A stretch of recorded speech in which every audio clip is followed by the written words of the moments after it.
Good morning, students. I invite MCOM second semester research methodology subject students to the lesson number 46. The topic is other statistical packages used in research. I am your teacher Dr. K.V. Somnath GS College of Commerce, Wardha, Maharashtra. At the outset, I would like to convey you that in the earlier video lesson, we have studied about the SPSS, Statistical Package for Social Science Research. Today, we will go for the learning of some other statistical packages used in the research arena. Now, let us go to the introduction. We know that computers are immensely used in today's life, and in particularly in the case of the research, there is a need of statistical analysis performance. Henceforth, today computers are widely used in statistical analysis in the research. There exist numerical statistical tools and the need is to identify their actual usage. Even with the usage of statistical package, many statistical procedures require a lot of prior knowledge and insight. A statistical package is the software for the collection, organization, interpretation, and presentation of numerical information. The need for a statistical package has arisen because of the complexity of calculations involved in making inferences from the data. The advances in computing technologies have made statistics a yet more powerful field. There is a plethora of ready-made computer packages available today. Now, we can find different statistical packages for applications to different disciplines. We will describe two such packages that are readily available and are popular and user-friendly also. Number one is very well known Microsoft Office part, Microsoft Excel. The Microsoft Excel is a big worksheet which can take data in rows and columns, and the rows are in thousands across 256 columns.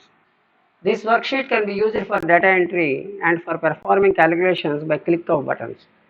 It has a paste function where you can paste any formula from a big list of inbuilt functions.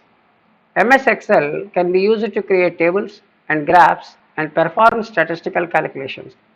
The work done in MS Excel can be easily copied and pasted to many window-based programs or other statistical packages for further analysis. The MS Excel worksheet is a collection of cells. A row and a column where intersect is called as a cell. As we have earlier said, there are 65,000 rows and 256 columns in an MS Excel worksheet. Each row or column can be used to enter data belonging to one category. Data entry in MS Excel is as simple as writing on a piece of paper. MS Excel assigns each column a field depending upon the type of data. It supports various data formats and one can choose a data format by formatting the cells. Once the type of cell is identified, it is easy to enter the data without taking care of the format. MS Excel can perform usual calculations on the data so entered. It has an insert function fx icon that contains many inbuilt functions like sum, count, max, oblique minimum, standard deviation, etc. In fact, it has a plethora of built-in functions that perform special calculations without even typing the formula.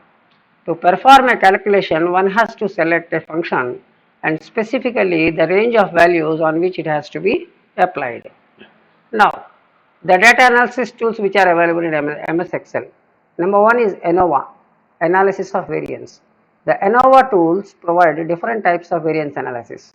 We use it to test the hypothesis that each sample is drawn from the same underlying probability distribution. The second one is correlation covariance.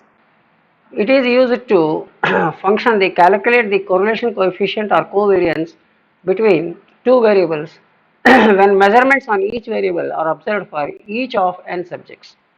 The use is to examine each pair of measurement variables to determine whether the two measurement variables tend to move together or not. The third one is descriptive statistics. The function is to generate a report of univariate statistics for data, providing information about the central tendency and variability of your data. It is used to describe the data in an interpretable format and show summary statistics like mean, mode, median, standard deviation, skewness, kurtosis, and range, etc. The fourth one is exponential smoothing. The function is to predict a value based on the forecast for the prior period, adjusted for the error in the prior forecast. The use is to forecast on the basis of a smoothing constant. The number fifth one is F-test. Its function is to perform a two-sample F-test to compare two population variances. It is used to test that these two samples come from distributions with equal variances. The sixth one is moving average.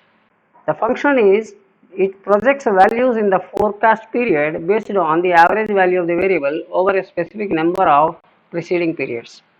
It is used to forecast trends on the basis of past figures. The seventh one is regression analysis. The function is to perform linear regression analysis by using the least squares method to fit a line through a set of observations. It is used to analyze how a single dependent variable is affected by the values of one or more independent variables. The eighth one is sampling analysis. The function is to create a sample from a population by trending it the input range as a population. It is used to infer about a population on the basis of a sample. And the last one is t-test and z-test. The function is to determine whether the two samples are likely to have come from distributions with equal population means or not. And the use is to compare two population means when the population variance are known and unknown. Now we will go for the brief description of some other statistical softwares. The first one is the SAS system, SAS. The SAS evolved in late 1960 at North Carolina State University in America. It has now become a system for complete data management and analysis. SAS represents the Microsoft of the statistical software companies. The SAS website claims that the software resides of 40,000 sites worldwide, including 90% of those companies on the Fortune 500 list. SAS has given due importance for recent statistical advances like data mining. It has integrated mathematical and statistical methodologies, database technology, and business applications in an effective manner to remain at the top of the commercial statistical software arena. The second one is BMDP.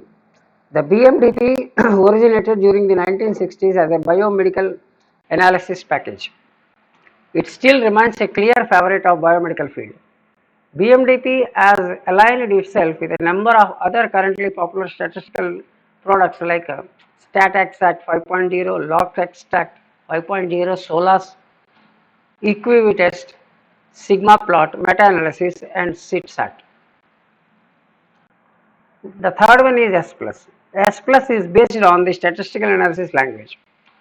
S+ provides the user with a fully extendable environment by supporting the user to develop their own functions using the S+ language. The S+ contains over 4,200 data analysis functions which implement modern and robust statistical procedures. S+ has superb graphical capabilities. It receives a strong support from the academic and commercial sectors. The other one is Minitab. A Minitab combines an array of statistical methods, graphic tools, and project organization features in a user-friendly package. It combines the user-friendliness of MS Excel with the ability to perform complex statistical analysis. Thousands of successful companies worldwide, including GE, 3M, Ford Motor Company, and the leading Six Sigma consultants use Minitab to make data-driven decisions and achieve world-class quality. The fifth one is GLIM. Generalized Linear Interactive Modeling Package is a flexible interactive statistical analysis program developed by the Royal Statistical Society. GLIM is not just a modeling package. It also contains many of the standard statistical procedures and has high resolution graphics. Professional scientists and statisticians worldwide respect the GLIM, that is Generalized Linear Interactive Modeling Package. So with this, I hope that you might have gone through the different other packages which are used for statistical analysis and processing in the case of the research methodology across the universe. So with this, I request once again all of you to go through this lesson and see that you might have digested it properly, learned it properly, and can be reproduced in the case of your examination. Thank you. Thank you very much. Stay safe and stay protected. Thank you. All the best.